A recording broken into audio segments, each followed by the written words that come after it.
이 시간 하나님께서 우리에게 주신 말씀 시편 100편 4절에 있는 말씀과 신약성경 히브리서 10장 19절에서 22절까지의 말씀입니다. 우리 먼저 시편 100편 4절의 말씀 우리 먼저 한 목소리로 같이 함께 봉독합니다.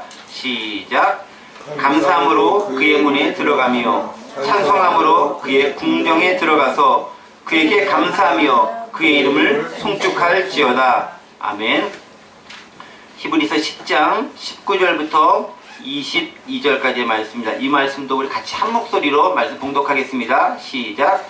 그러므로 형제들아 우리가 예수의 피를 힘입어 성소에 들어갈 담력을 얻었나니 그 길은 우리를 위하여 휘장 가운데로 열어놓으신 새로운 살 길이요 휘장은 곧 그의 육체니라. 또 하나님의 집 다스리는 큰 제사장이 계심에 우리가 마음의 뿌림을 받아 악한 양심으로부터 벗어나고 몸은 맑은 물로 씻음을 받았으니 참 마음과 온전한 믿음으로 하나님께 나아가자. 아멘. 2020년을 시작하면서 북악하늘에 2주간에 걸쳐서 주제 설교를 했습니다. 기억하시죠? 지난주와 그 전주는 2020년 북악하늘의 주제 성구 사랑 안에서 그리스도에게까지 자라가는 북악하늘 공동체를 가지고 설교를 말씀드렸습니다. 에베소서 4장 15절과 16절에는 말씀을 가지고 함께 은혜를 나눴죠. 그리고 이제 주제 설교가 끝나고 나서 특별히 저는 시즌별, 테마별로 이렇게 설교를 계속 이어나가는데 가장 첫 번째 2020년도 테마를 잡은 것은 예배에 대한 주제를 가지고 우리가 함께 은혜를 나누고 생각하고 하나님 앞에 나아가면 좋겠다라고 판단을 했습니다. 그래서 가장 먼저 주제로 시즌별 테마 설교를 잡은 것은 예배에 대한 것입니다. 올 한 해는 정말 하나님 안에서 하나님을 충만하게 누리고 하나님을 기뻐하고 하나님 안에서 자유로울 수 있는 그런 예배를 드렸으면 좋겠습니다. 그리고 그 안에서 기쁨이 충만한 그런 삶이 우리 가운데 진심으로 가득하길 원합니다. 그래서 이번 테마 설교 시즌 1의 주제는 뭐냐면 영과 진리로 아버지께 드리는 예배입니다. 영과 진리로 아버지께 드린 예배. 요한복음 4장 23, 24절에 있는 말씀을 근간으로 해서 주제를 잡았고요. 이 주제를 가지고 한 석 달 정도에 걸쳐서 여러분들과 함께 예배에 대해서 함께 은혜를 나누려고 합니다. 특히 이번 시리즈 설교는요, 우리의 예배 순서와도 좀 관계가 있습니다. 예배 순서. 보통 우리가 예배를 하면 어떤 순서가 어떤 것들로 구성되어 있나요? 제일 먼저 설교도 있고요, 찬송도 있고 기도도 있고, 그것이 대표적으로 예배 가운데 구성되어 있는 그 모습들 아니겠습니까? 이런 것들을 근간으로 해서 이것 외에도 또 예배를 구성하고 다른 요소들이 많이 있습니다. 예를 들면 우리가 처음 예배 시작할 때 가장 먼저 고백했던 사도신경으로 신앙 고백한다는 것, 그것도 예배 순서에 중요하게 들어간 순서고요. 또 찬양도 있었고 감사도 있었고 기도도 있었고 또 회개도 있었고 이제 말씀 선포도 지금 하고 있고 또 봉헌도 이미 했고 축도도 있고 또 때에 따라 우리가 성례식을 거행하기도 합니다. 그리고 가장 중요한 삶으로 살아내는 삶의 예배도 중요한 예배 가운데 하나로 들어갈 수 있습니다.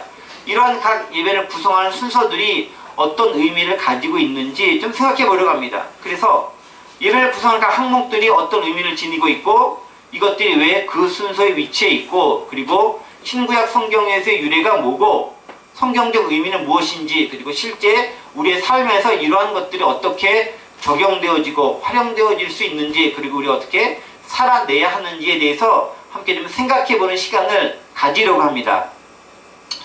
이런 이야기를 하려다 보니까 설교임에도 불구하고 약간 강의 비슷하게, 사실 제 설교가 약간 강의 비슷하긴 하잖아요.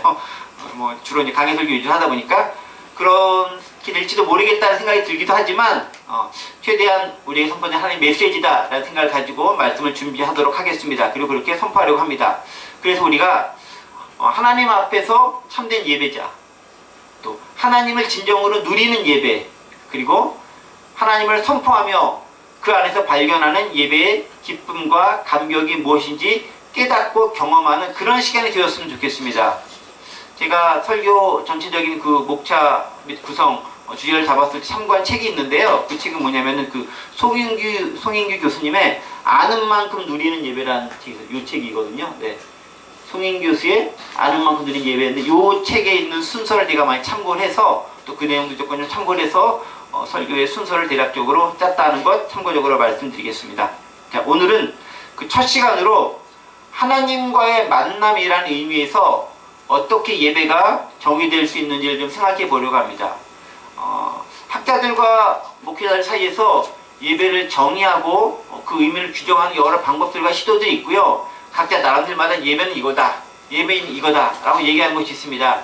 제가 신대원 다닐 때 저희 예배 설교학 교수님께서 모 교수님께서 항상 시작만 되면 물어봅니다. 아무개 예배란 하고 물어보면 저희가 대답해야 되고요. 설교란 하면 저희가 대답해야 되는, 암기해서 외워야 되는 그런 시간이 있었던 걸 기억하는데, 그것과는 좀 별개로 우리에게 있어서 예배란 무엇이고 어떤 의미인지 생각해 보려고 하는데요. 특별히 오늘은 구약시대에 하나님께 제사를 드리는 중요한 장소이자 도구였던 성막을 중심으로 성막 그림도 좀 보면서 그것이 오늘 우리의 예배와 예배 순서 어떤 관계성이 있는지 함께 생각해보는 그런 시간을 가지려고 합니다.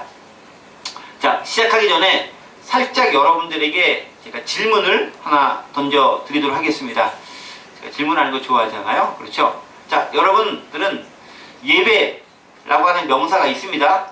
그럼 예배라는 명사가 뭔가가 행해지기 위해서는 그 뒤에 어떤 동사로서의 단어가 붙어서 하나의 단어가 만들어지게 됩니다. 그렇게 예배라는 명사를 동사화할 때 어떤 동사를 주로 붙여서 사용을 하십니까? 제가 보기를 드리도록 하겠습니다. 보기 4가지가 있는데요. 나와주세요. 첫 번째, 예배를 드린다 라고 사용하는지, 예배를 본다 라고 사용하는지, 예배를 하다 라고 사용하는지, 또 예배에 참여한다 라고 사용하는지, 또 한 가지 이제 플러스로 해서 예배에 누린다 라는 단어를 사용하기도 합니다. 이런 몇 가지 단어 중에서 여러분들이 가장 선호하고 무의식 중에 가장 많이 말하고 또 이렇게 생각하고 있는 그런 단어는 뭐겠습니까? 드리다. 네, 1번 예배 드리다. 앞에 예배자가 있는 거예요. 1번 예배 드리다, 2번 예배 본다, 3번 예배하다, 4번 예배를 참여하다, 5번 예배에 누리다. 이렇게 5가지가 있습니다. 주로 어느 것 많이 무의식 중에 얘기하세요? 드리다. 예배 드리다. 주로 그거 많이 하시죠? 그렇죠? 어르신들 중에서 어떤 분들은 또 예배 본다 이런 분들도 종종 하시면 나 예배 보러 가 이렇게 얘기하시는 분도 계신 것 같습니다. 또 이제 젊은 친구들 중에서는 난 예배한다 라는 말 많이 하고요. 또 예배합니다 라는 찬양도 있는 것처럼 또 예배 드림이 기쁨됩니다 참 드림이라는 단어 많이 쓰기도 합니다. 또 내가 예배에 참여하다 라는 말을 쓰기도 하고요. 예배를 누리다 라는 말도 최근 들어서 많이 사용되어지는 그런 단어입니다. 예배라고 하는 하나의 명사를 가지고 다양한 5가지 정도쯤 되어지는 그런 다양한 단어들이 사용되어지면서 약간의 뉘앙스, 의미가 달라지는 것을 우리가 발견할 수 있습니다. 그래서 예를 들면 이제 첫 번째, 예배를 드리다라는 것. 예배를 드린다는 것은 뭐겠습니까? 예배라는 행위 자체를 나보다 뭔가 높은, 나보다 상위에 계신 그분께 바치고 드리는 그것에 초점을 준 이제 그런 뉘앙스가 담겨져 있죠. 예배 드리다. 내가 하는 예배를 그분께 드리다.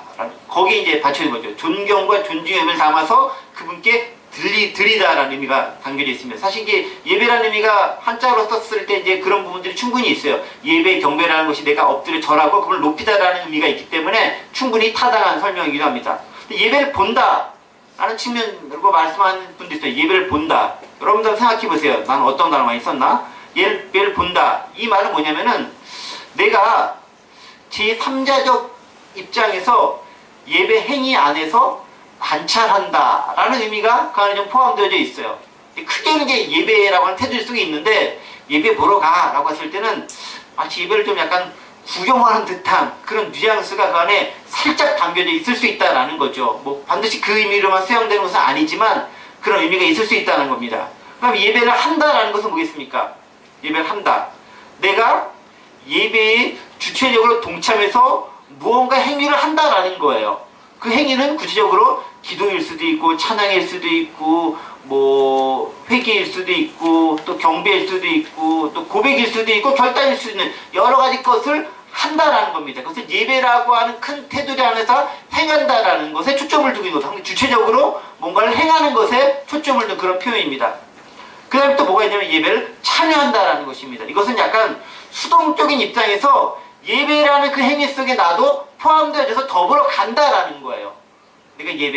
나도 예배에 참여했어 라고 얘기하는 거죠. 내가 뭔가를 주도적으로 적극적으로 하진 않았지만 나도 그 예배의 자리 가운데 있었다라는 것을 강조하는 의미에서 나도 예배에 참여하러 가 라고 이렇게 말씀하기도 합니다. 그 다음 또 한 가지 5번째 나온 것이 뭐냐면 예배를 누리다라는 것이 있습니다.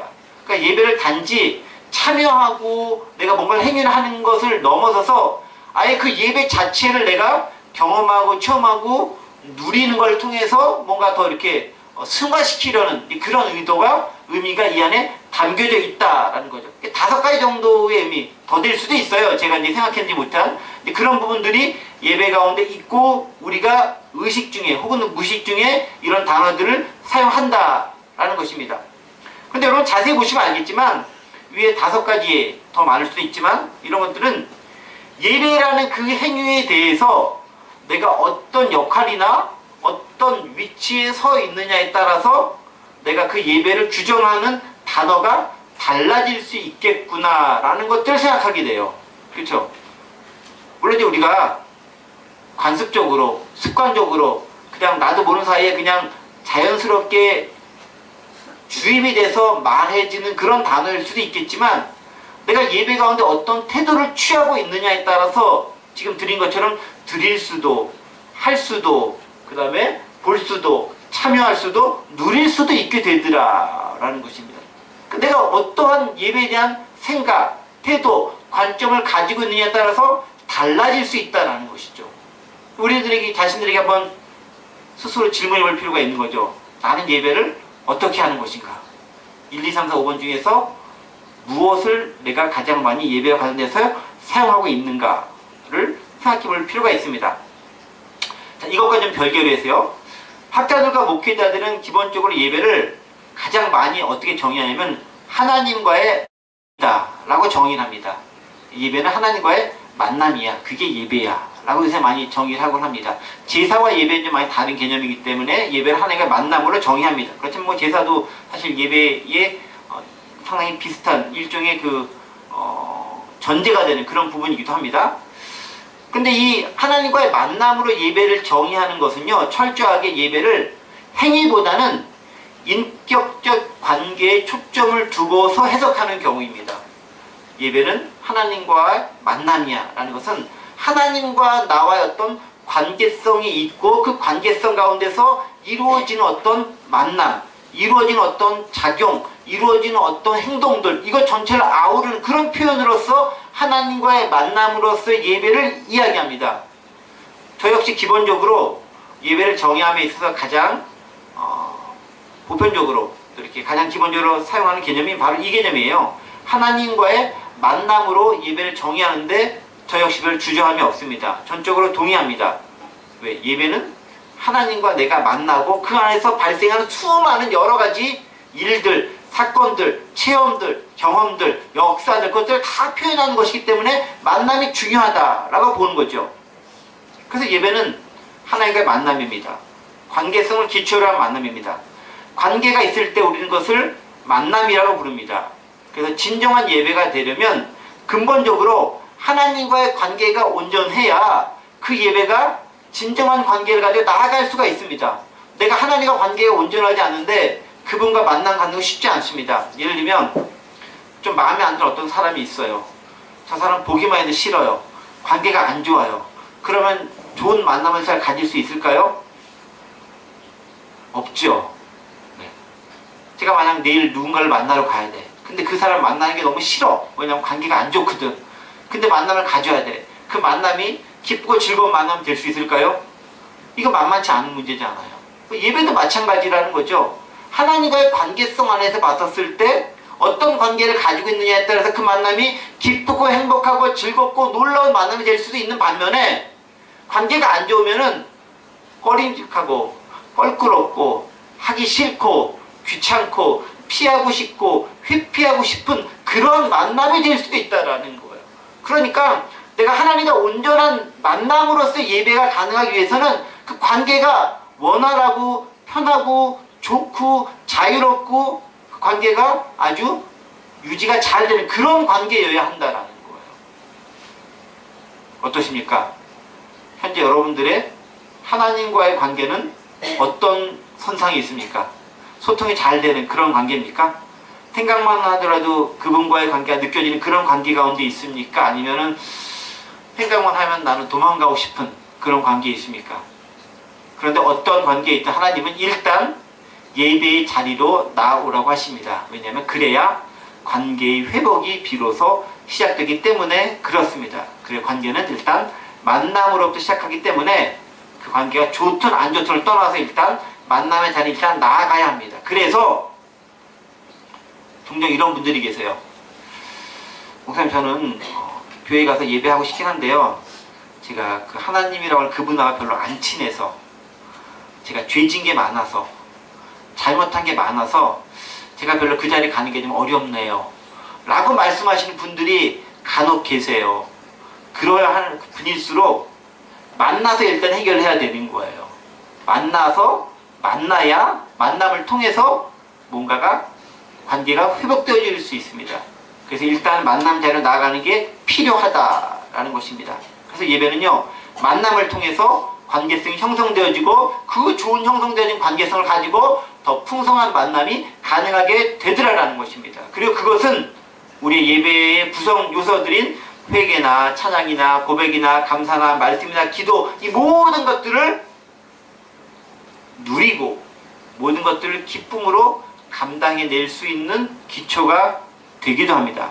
자, 이렇게 만남의 사건으로서의 예배, 하나님과의 만남으로서의 예배를 우리는 특별히 저는 많이 강조하고 그래서 이야기하고 있는데, 그렇다고 한다면은 이 우리가 하나님과의 만남으로서의 예배를 이야기하고 있는 그 근거가 되는 것들은 어떤 것들이 있을까? 이것들을 조금 생각해보는 시간을 좀 갖도록 하겠습니다. 그러기 위해서는 그 예배, 네. 떨어졌네. 그 예배의 일종의 그 근거가 되어지는 또 예배의 기초가 되어지는 구약에서 이것을 어떻게 정의하고 어떤 것을 가지고 우리가 오늘의 예배를 표현할 수 있을 것인가를 생각해 보는 것도 필요한 듯 싶습니다. 그래서 구약에 대한 예배의 모습을 가지고 나아가도록 하겠습니다. 자, 구약 시대에 있어서 사람들이 예배하기 위해서, 사실 구약 시대는 예배라는 말보다는 제사라는 말을 들여 썼습니다. 사실 예배라는 말은 신약 시대에 넘어와서 예수 그리스도께서 십자가 사건 이후에 사실은 성소와 지성소를 가로막고 있는 휘장이 찢어지면서 우리가 주님께 직접 나아갈 수 있게 된 다음에 비로소 보편화된 그런 단어이고요. 그 전에 이제 많이 사용했던 단어는 예배라는 말보다는 제사라는 단어를 훨씬 더 많이 썼습니다. 그러면 제사는 어디서 드렸을까요? 어디서 행해졌을까요? 제사는 성전에서 행해졌죠. 성전에서. 성전이 지어지기 전에 하나님께서 모세를 통해서 내가 너희를 만날 건데 내가 너희를 만나는 장소를 너희는 좀 잘 마련해 봐라 라고 출애굽기에서 말씀해 주십니다. 그리고 그 명령에 따라서 출애굽기에서 모세는 하나님께서 말씀해 주신, 하나님께서 보여주신 모양을 따라서 뭔가 건물, 정확히 말하면 건물이 아니라 텐트죠. 사실은 뭔가 장막을 하나 짓게 합니다. 그것을 우리는 성막이라고 부릅니다. 성막 그림 좀 띄워줬으면 좋겠습니다. 성막 그림. 이게 성막이에요, 성막. 요런 식으로 이게 완벽하게 똑같이 재현해냈다기보다는 대략적으로 이걸 것이다 라고 보시면 돼요. 네, 딱 이거다 라고 할 수는 없어요. 그걸 그대로 재현할 수는 없으니까 이렇게 되어져 있죠. 이렇게. 네, 이렇게 기둥을 이렇게 세우고요. 여기 천으로 이렇게 둘러서 이렇게 막을 삼았고, 그 안에 여기 보시면 알겠지만 제사장 여기 서 계시고요. 여기 이제 제물들이 있고요. 소나 양이나 이런 것들이 있고요. 번제단이 있고, 그다음 여기에 물두멍이라는 것이 있고요. 이게 이제 성소죠. 성소는 나중에 보면 알겠지만 성소는 크게 성소 안에 성소와 또 지성소라는 크게 두 부분으로 나눠져 있습니다. 요거를 만들라라고 했고요. 내가 불기둥과 구름기둥 가운데서 여기서 너희와 만날 거야 라고 말씀해 주셨습니다. 그러니까 이스라엘 백성들이 광야 생활하면서 모세의 인도로 광야에서 가나안 땅에 들어가는 그 여정 가운데서 하나님께서 보여주시는 그 지표대로, 그 모양대로, 그 문양대로 이런 성막을 만들었고, 이 가운데서 이스라엘 사람들은, 특별히 모든 사람들이라고 할 수는 없어요. 이 성막 안에, 이 안에는 특별히 제사장만 들어갔으니까 제사장을 중심으로 해서 하나님과 만남의 시간을 가졌습니다. 그리고 하나님으로부터 말씀을 듣기도 하고, 또 잘못됐던 것들은 혼나기도 하고 하면서 하나님과의 만남의 장소가 이 성막을 통해서 이루어졌다는 것을 발견할 수 있습니다. 그런데 제가 아까 오늘 우리에게서 예배에서 중요한 개념이 인격적인 만남이라고 얘기했잖아요. 만남. 그 만남이라는 것은 말 그대로 하나님과 내가 조우를 하고 만나야 되는 거잖아요. 근데 만남이 있기 위해서는 이런 만남의 장소가 마련되어져 있다라고 말씀드렸습니다. 그리고 그 마련되어지는 장소 가운데서 각 구성의 중요한 구성 요소들이 하나님과의 만남에 상당히 중요한 의미들을 작용하게 되고, 이 중요한 의미들이 오늘 우리가 드려지는 예배의 순서들과도 상당히 많이 연결되어져 있어요. 우리가 예를 들면 기도하고 찬양하고 또 회개하고 또 이렇게 뭐 엎드려 절하고 고백하고 이러하고 결정, 이런 것들이 이 순서되어져 있는 것 가운데 다 연결이 되어져 있는 그런 개념들이라는 거죠. 이것들을 발전시켜서 오늘 우리가 하고 있는 예배의 모습과 유추해서 적용시켜 볼 수 있고, 그 의미를 우리가 다시 한번 되새겨 볼 수 있다라는 것입니다. 자, 그러면 이 그림을 가지고 조금 더 설명을 좀 드리도록 하겠습니다. 대략적으로 이제 이런 그림이 되어져 있습니다. 이거 보시면 되겠고요. 자, 그 다음에 도표로 그려져 있는 모습을 하나 좀 보이세요. 네, 요거 하나 있고요. 네, 요거 좀 간단하게 좀 설명을 많이 드리면서 볼게요. 오늘 꼭 강의한 거 비슷하긴 하지만 정말 도움이 될까 싶어가지고. 자, 아까 요거 전체가 성막이에요. 기억하시죠? 네. 그리고 여기 이제 문이 여기가 있는 거고요. 여기 동쪽이고 서쪽입니다. 항상 동쪽을 통해서 들어오게 돼 있어요. 동쪽을 통해 들어오면 이게 번제단입니다. 그리고 여기가 물두멍이라고 해서 손을 씻는, 그 제사장이 씻는 곳이에요. 그 다음에 이게 성소라고 하는 곳인데, 성소는 이렇게 크게 두 부분으로 나눠져 있습니다. 이걸 전체를 성소라고도 하고 여기도 성소라고도 해요. 그래, 여기를 지성소라고도 합니다. 지극히 거룩한 장소로서의 지성소라는 거죠. 그리고 이 성소 안에는 뭐가 있냐면은, 여기 보면 알겠지만 그 진설병상 12개의 떡 무덤, 그러니까 6개에서 이렇게 두 덩이의 떡을 이렇게 올려놓은 그런 테이블이 있어요.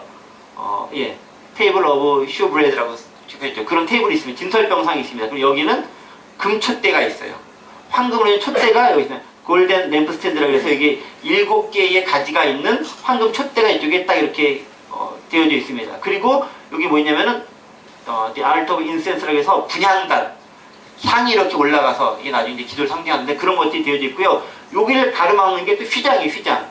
여기도 휘장이 있고 여기도 휘장이 있는데, 이 휘장과 이 휘장이 약간 다르긴 해요. 이 휘장이 성소와 지성소를 가르는 그 휘장입니다. 그리고 이 휘장을 들어가게 되면 여기 뭐가 있냐면은 언약궤는 법궤라고 부르는 게 있습니다. 여기 보면 알겠지만 The Ark of the Covenant, 언약궤라고 하는 법궤가 있고, 이 법궤 위에 이제 이렇게 덮여져 있는 것이 속죄소 혹은 시은좌라 그래서 죄가 속해지는 그런 곳이 있습니다. 그리고 이것을 바라볼 수 있는 그룹이라고 하는 이제 천사가 천사 모양인, 천사 모양이라고 하는 게 적합하게 표현되어 있듯이 이쪽에 이제 휘장이 이제 새겨져 있습니다. 그래서 바라보고 지켜보고 보호하는 듯한 느낌으로 이렇게 그룹들이 이렇게 새겨져 있습니다. 이게 이제 기본적으로 성막의 그림입니다. 가장 기본적인 도표로서의 그림이 된다는 거죠.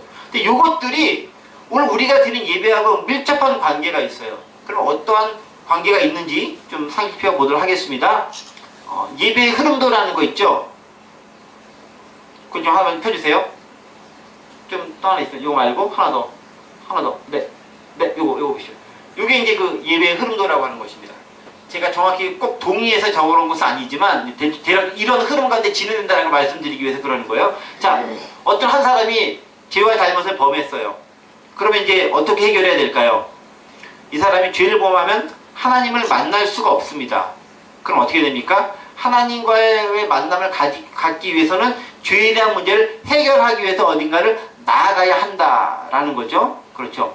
죄를 해결하기 위해서는 근데 그냥 갈 수가 없어요. 죄인된 모습으로 그냥 갈 수 없습니다. 그래서 뭔가를 가지고 나아가도록 되어져 있습니다. 그래서 이제 성막이 필요한 거예요. 성막은 제사 드리는 장소지만 궁극적으로는 죄인된 우리가 하나님과 만나기 위해서 내 죄를 사함받고 깨끗해지는 그런 장소로서 역할하는 것이 성막으로서의 중요한 그런 역할을 감당한다는 것입니다. 자, 그런데 성막을 이제 들어가야 됩니다.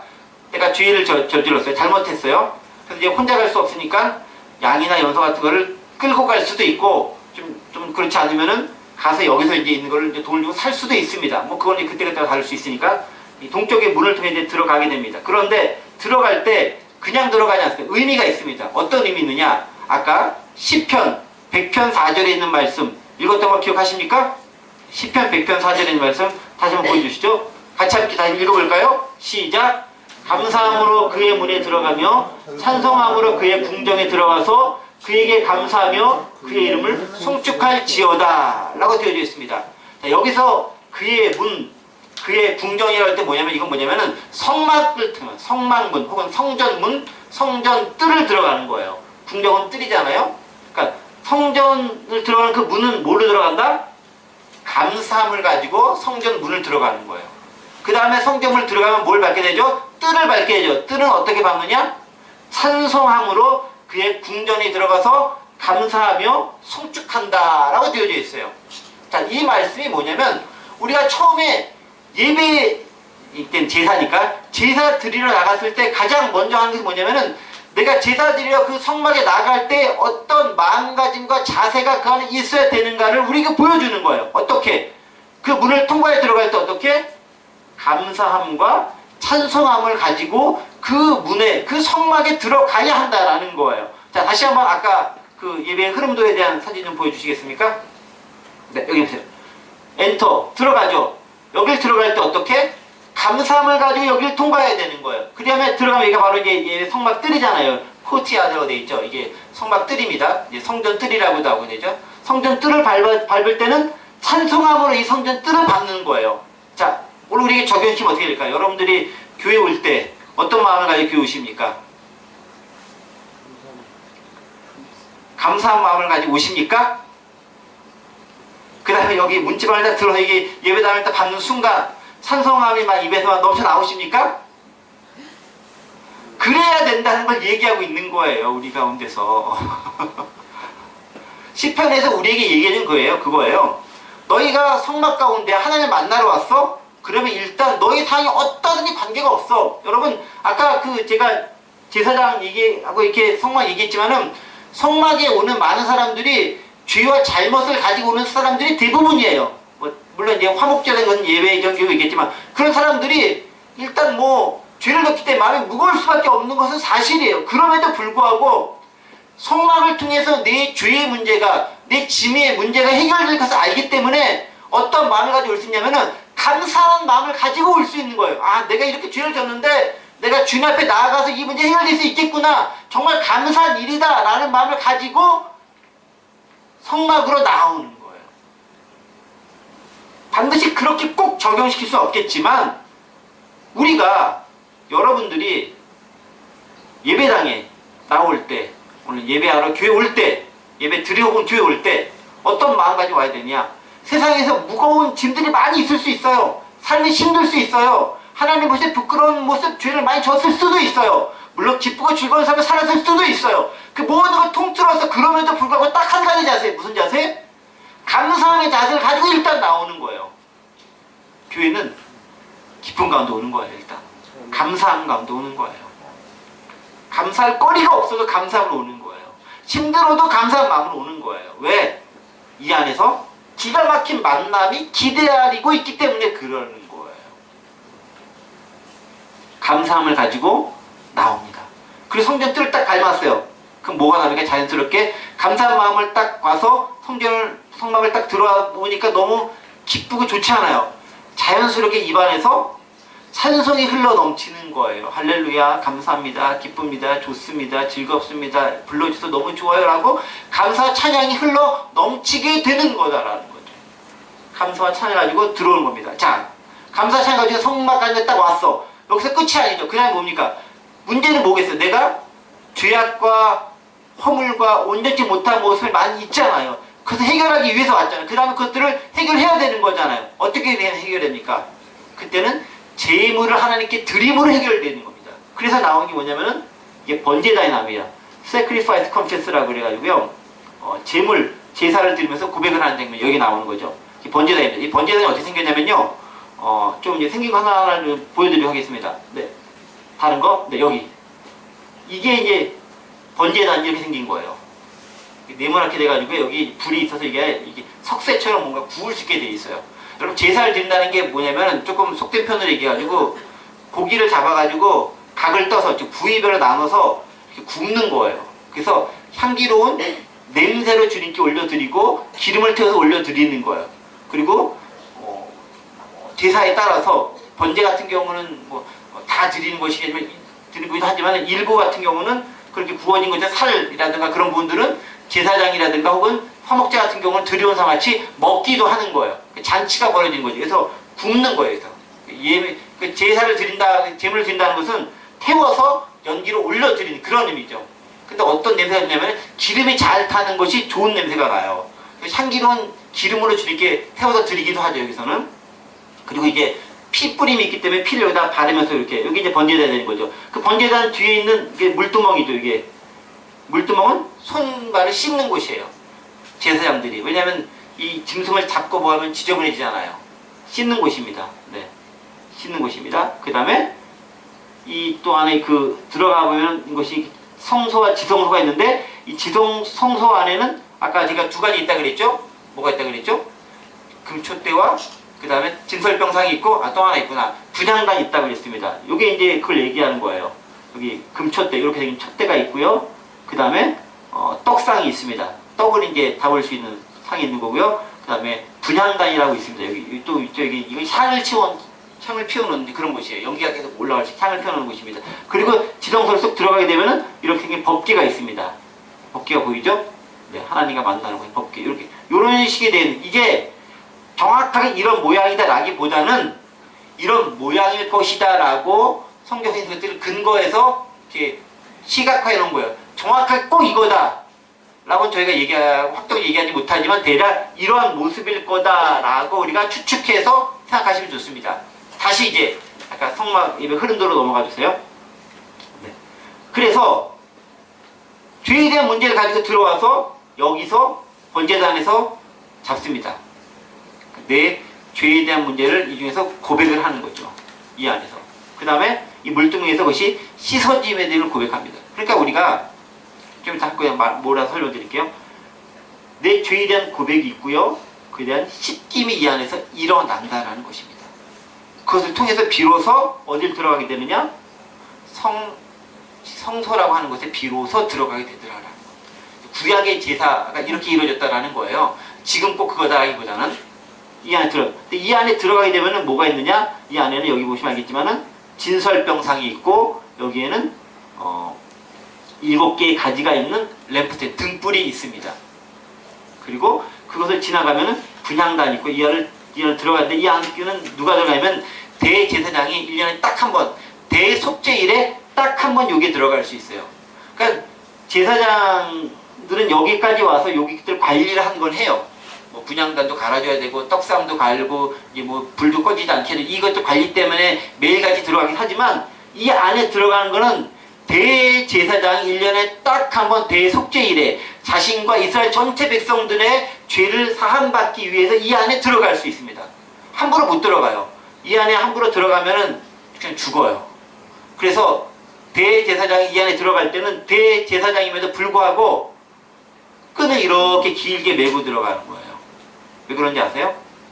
들어갔다가 하나님으로부터 불경죄를 해서 죽게 되면은 뒤에 사람들이 그 끈을 통해서 그 사람을 끄집어내야 되거든. 사람이 여기에 못 들어가니까. 들어가면 나도 죽으니까. 그러니까 혹시 죽었을 경우에 그를 끄집어내기 위해서 끈을 메고 들어가는 거예요. 나는 죽을까 하고서 대제사장은 여기에 1년에 한번 들어가는 거예요. 죄인이기 때문에 들어간다라는 거죠. 여기서 이게 하나님과의 만남이 있는 그런 의미가 됩니다. 자, 그러면 이게 이제 오늘 우리의 예배하고 무슨 관계가 있느냐를 좀 설명을 드리도록 하겠습니다. 자, 아까 시편에서 뭐라고 말씀드렸습니까? 시편 100편 4절에서 얘기 드린 것이 감사함과 찬양함으로 성막까지 나가고 성전 뜰을 밟아야 된다라고 얘기했습니다. 우리 예배할 때 그렇게 하지 않습니까? 어떻게 해요? 예배 거의 첫 시작할 때 우리가 사도신경 신앙고백 한 다음에 그 다음 저희는 뭘 하죠? 찬송하죠.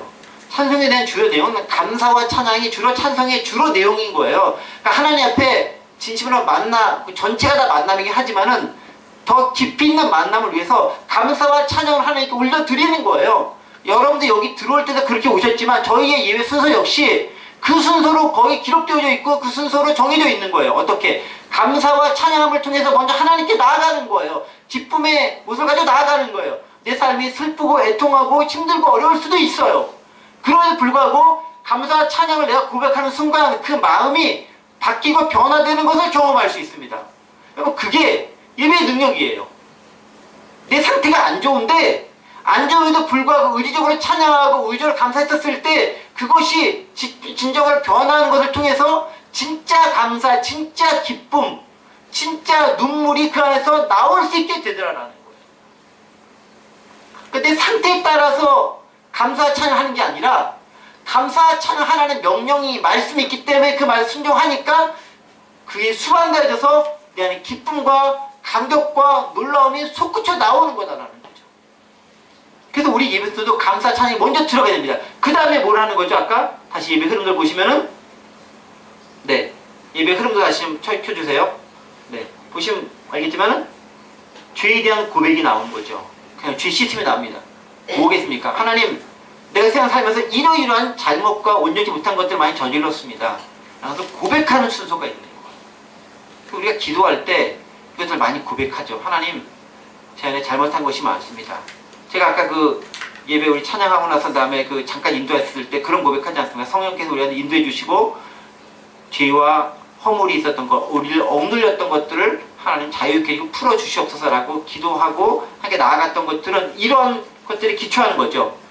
우리의 죄를 사함받고 고백하고 사함받는 과정이 이 안에 들어가 있습니다. 근데 이것은 뭐냐면 번제는 말 그대로 나 자신을 드리는 거기 때문에 내 자신 전체를 드립니다. 나를 받아주옵소서라는 의미와 더불어서 죄의 고백과 사함이 이때 이루어지는 거죠. 여기 cleansing forgiveness 깨끗하게 되고 용서함을 이루어져서 받게 되는 장면입니다. 그 다음에 비로소 하나님과 직접적인 만남의 자리로 나아갈 수 있습니다. 그럼 어떻게 나아가느냐? 이게 성소로 들어가야 됩니다. 여기는 예배라고 월십이라고 되어 있죠. 들어가게 되면 아시겠지만 여기에 진설병상과 여기는 금초대가 있습니다. 근데 진설병상과 금초대가 게 있어요. 진설병은 말 그대로 떡이에요. 떡. 6개, 12개의 떡이 되어 있습니다. 근데 12개인 건 뭐냐 하시면 이스라엘 12지파를 상징하고 신약시대는 예수님의 12제자를 상징하지만 전체에 대한 사람들, 그 예수님 믿는 사람들에 대한 모습을 상징적으로 드러내는 동시에 떡은 예수님의 나는 생명의 떡이라고 하는 예수 그리스도를 상징하는 것이기도 해요. 그 다음에 또 한 가지 여기 램프가 나오죠. 램프는 빛이에요. 빛. 밝게 비치죠.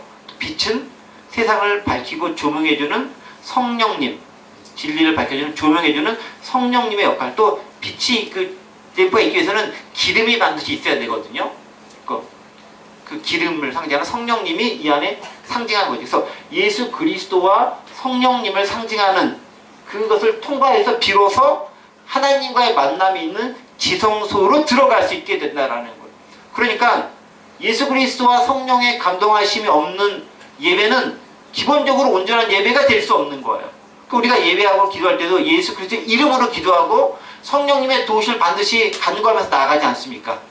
그쵸? 저희가 기도할 때 여러분들에게 시작할 때 기도할 때도 항상 성령의 은혜가 충만함으로 그 임재 가운데 나아갈 수 있겠다라고 제가 기도할 때 제목을 드리는 것은 뭐냐면 우리 예배가 그냥 되는 게 아니라 예수 그리스도의 이름과 그 보혈의 능력, 보혈은 이제 휘방할 때 얘기했지만 그거와 성령의 도우심이 있어야 비로소 여기를 들어갈 수 있기 때문에 그렇다라는 거예요. 그런데 아까도 말씀드린 구약시대에는 여기를 함부로 못 들어갔어요. 여기를 왜? 휘장이 가로막혀 있습니다. 휘장이 뭐죠? 성소와 지성소를 가로막는 큰 막입니다. 휘장이 있습니다. 그런데 이 휘장이 어느 순간 찢어져요. 언제 찢어집니까? 네, 마태복음에 의하면 예수님께서 십자가에 달려 돌아가시는 바로 그 순간에 휘장이 찢어집니다. 마태복음 27장 50절 51절 여기 있네요. 예수께서 다시 크게 소리 지르시고 영원히 떠나시니라. 이에 성소 휘장이 위로부터 아래까지 찢어져 둘이 되고 땅이 진동하며 바위가 터지고라고 기록되어 있습니다.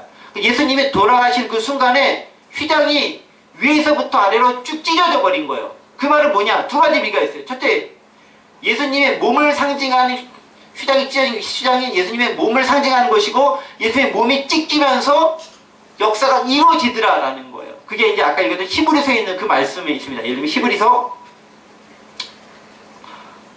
19절, 20절 히브리 10장 19절, 20절 보겠습니다.